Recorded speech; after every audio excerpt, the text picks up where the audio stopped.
Malay culture. The second one is this Keroncong music that we adopted from the Indonesian. So if I had to talk to you about what is Keroncong music, I'm going to bring you all the way back to the early Indonesian musical history. And then we'll extrapolate that to the recent approach that they have for the modern music.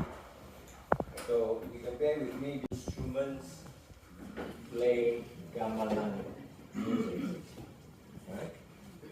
And the way the Indonesians approach it is, well, other cultures like the Africans, the Middle Easterns, and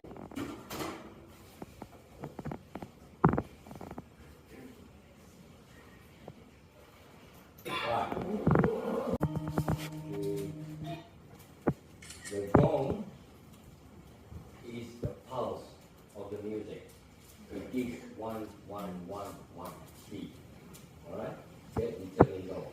As with pulses, they do not. Because you've got 4 rows here. If I can bring it up a bit more. To about, yeah. 4 rows here, as you can see, right? Of different levels of musicians playing what we call riffs. What is riff? R-I-F-F. They are defined as short, repetitive, rhythmic, because it's all rhythm. You can see there's no melody, phrases. So that's how they feel their rhythm. Now, they use this music since the 8th century. Basic beat, the basic rhythm, and the riffs. Multiple riffs that they are playing. So let's go around.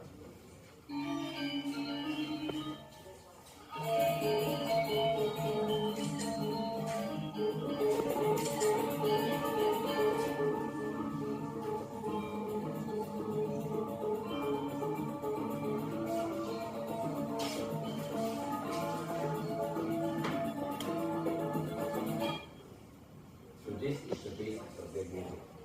Okay? Beats, basic rhythm, and riffs. 3 or 4 different riffs supporting their basic rhythm with the drums and the gong of the beats. These people with, by the way, these metal looking riffs are like xylophones. You know how you buy a toy musical instrument for your kids, metal, colored metal, and then they go ahead with the sticks and things. It's the same principle. It's a xylophone, but these ones they call it metallophone. So that's what those guys were playing. 4 rows of metallophones, creating different rhythm. You can see it's just pots, closed pots with a dome on top. And you hit the dome, it creates a pitch, like a note. So we think that's the way to go. Okay? Now let's have a quick listen.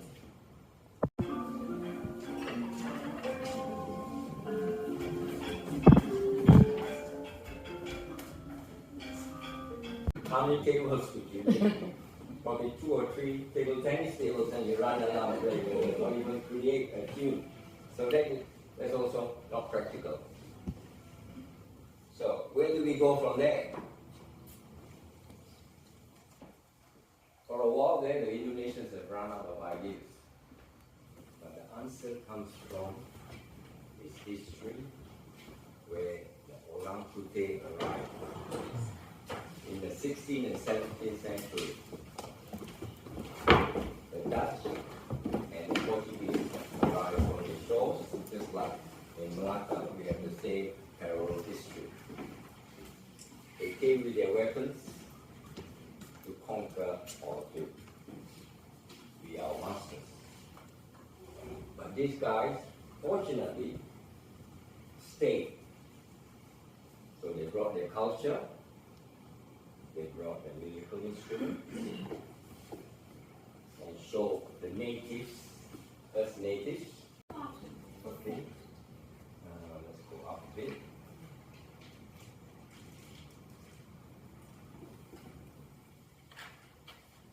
This says Fado's vocal. Oh, sorry. Oh, now I'm lost. Word Fado for fate. Born along the waterfront, it carries intact. Is that? You play a bit of it, then we'll talk about it.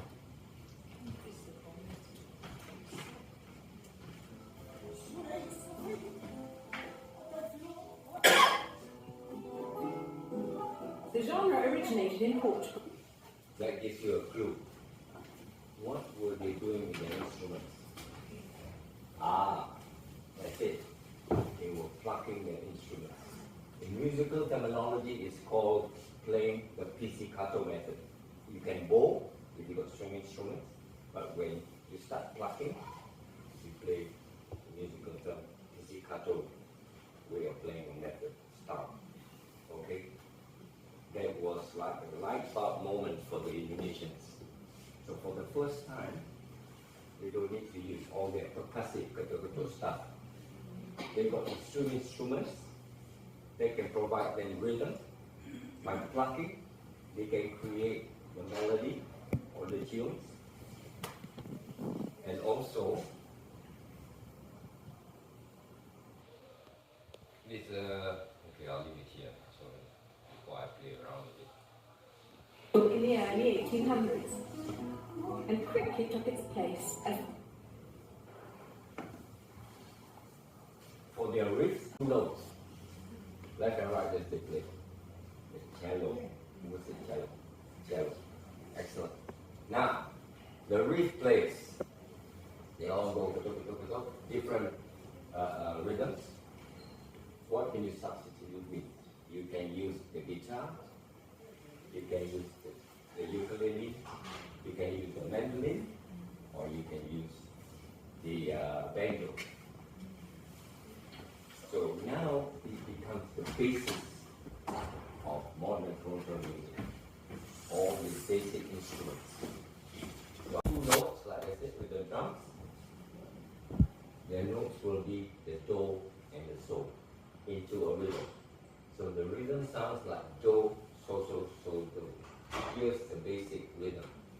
You don't want to complicate the rhythm because your riff players, which is the guys with the ukuleles, are going to compound that to create more interesting melody, rhythm changes, right? And behind her is the lead instrument. Is no longer using the bongs, using the flute. So let's play a bit of that. This is the most basic. So one of these ukulele here will be strumming, and the other one will play the riff. This one you heard before too. You hear the riff?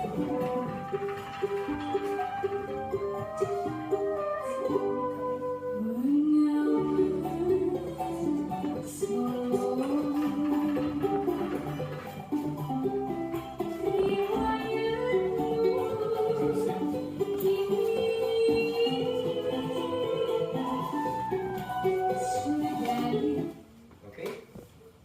Another quick example. I don't want to take too much of your time. Let's go for another larger band.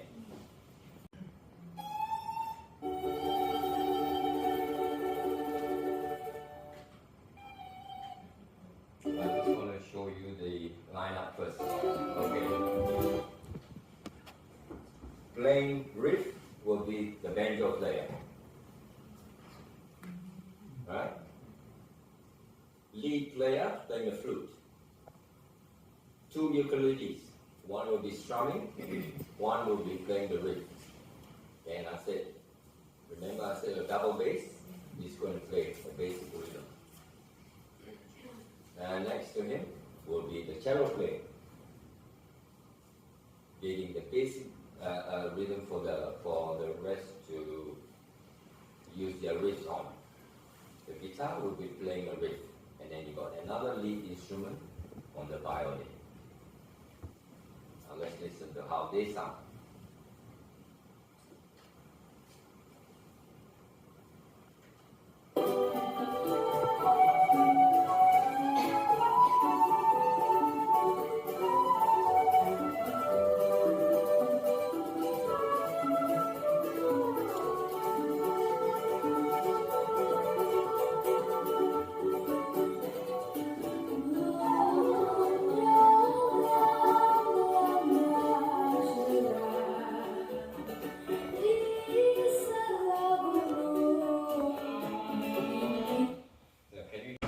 Again, the cello comes in, playing the basic rhythm. This lady here is singing and playing the ukulele, strumming the ukulele and playing. But I want to show you this because I want you to listen to the sound of this ukulele, because I got something to say about that. And the next one, beside her will be this lead player on the violin, playing the instruction and harmony and all that. And then another lead player on the guitar. Alright, I want to bring you forward because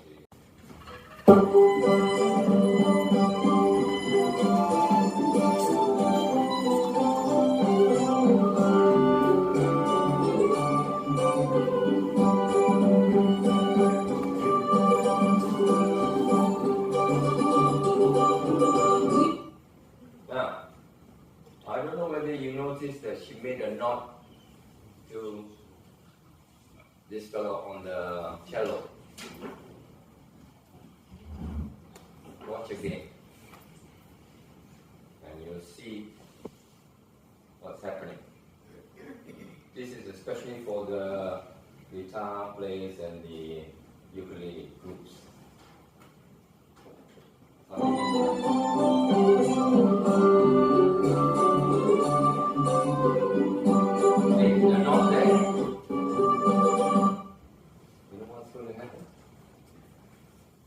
You people will rhythm and this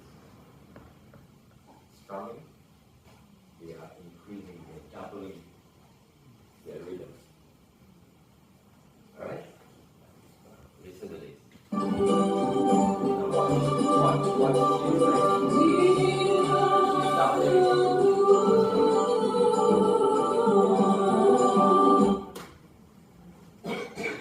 they double the rhythm, but she's still not hurriedly singing.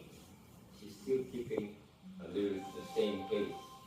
That's because the difference between the beats and the rhythm. You can increase the rhythm as much as you want, but as long as the beat is consistent, the singer can still sing to the beat. That's what the jazz musicians do quite often. They double the rhythm, but they keep the beat going. So they make the Indonesians made their own string instruments. So they made the double bass, they made the cellos, they made the drum. They made the guitar, and they made their own ukulele.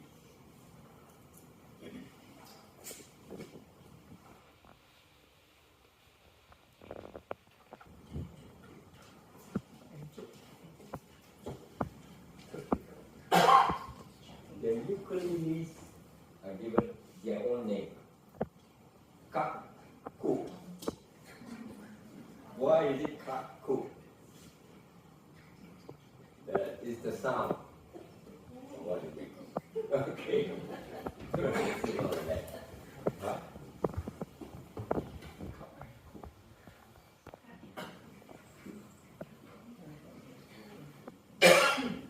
So it's a cottage industry. Yeah. You can see they're making their own instruments. Body.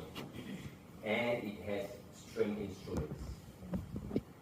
So when you play those string instruments, it sounds like a krong, krong, krong sound, isn't it? Metal string instrument will give you that sound. So that's why the word krong comes from. And where does the Keroncong come from. The second instrument, the kuk, is made by they make standard ukulele, but they use guts, or later on, when nylon is available, all of us now are using nylon strings. So you got gut strings and you got metal strings.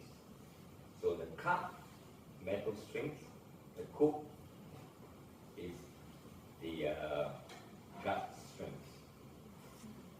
Now just as a side, when I was young, my father had the bass, the double bass, the cello, and the violin. When he was talking about strings that he buy, he always said he buys cat's guts. So as a young man, my idea was that fair enough, they probably use the guts of cats. I hope I don't offend any of the cat lovers here, then I'm in big trouble. Alright? So I've dug up AI, because I said I'll let you know.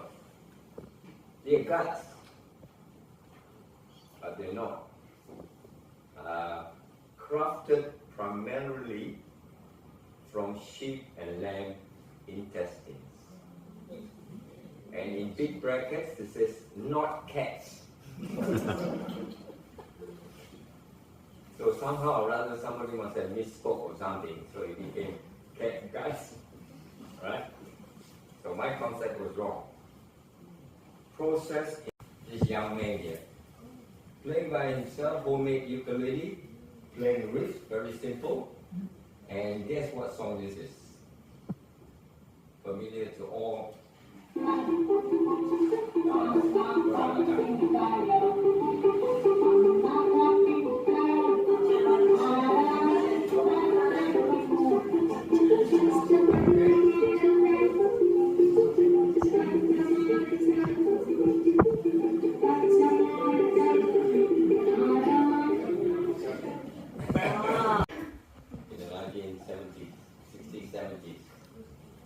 So for the Malaysians, we will still play with the Western instruments.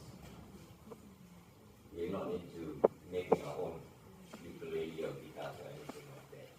We still play the same whole part of the music. But for the Indonesians, it is their music.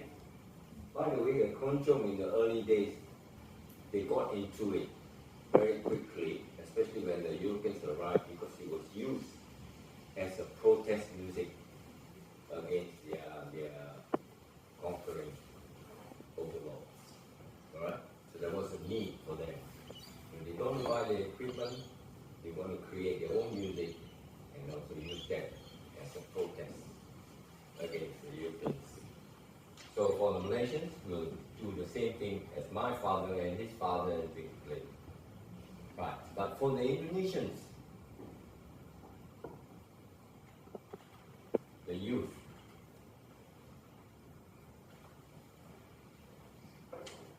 they play something different.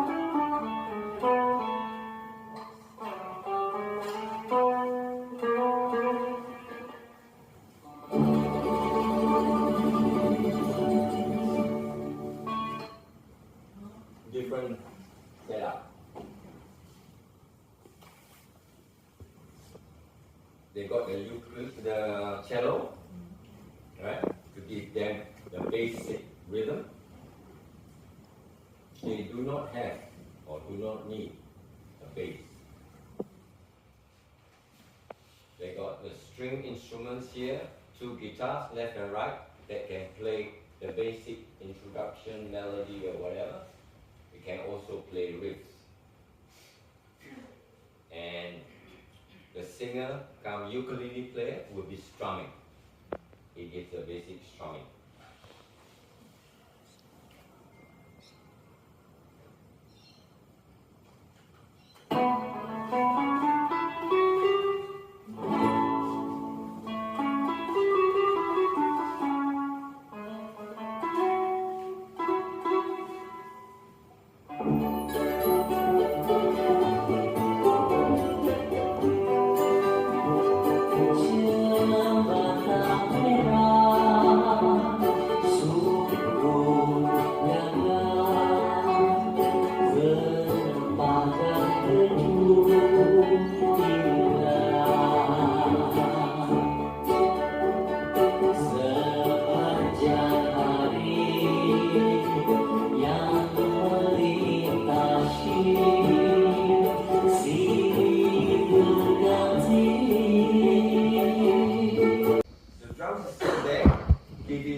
lead instruments, double guitars. There is 2 keyboard players playing chords, means they are like strumming, but they are playing chords. But the riffs, where have the riffs gone? It's gone back. Dulu dulu. The good old days where they were playing with the metal strips, the melano phones. They've gone back to that now. I think that's because some of them are too lazy to learn how to play a string instrument. But see how the sound, how you like the sound. More modern sound, obviously.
Anyone?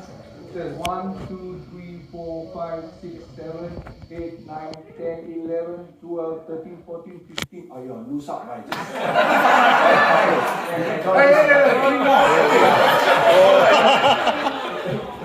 You're cheating, but I'm not scared. I had another 3 there, you will beat it by.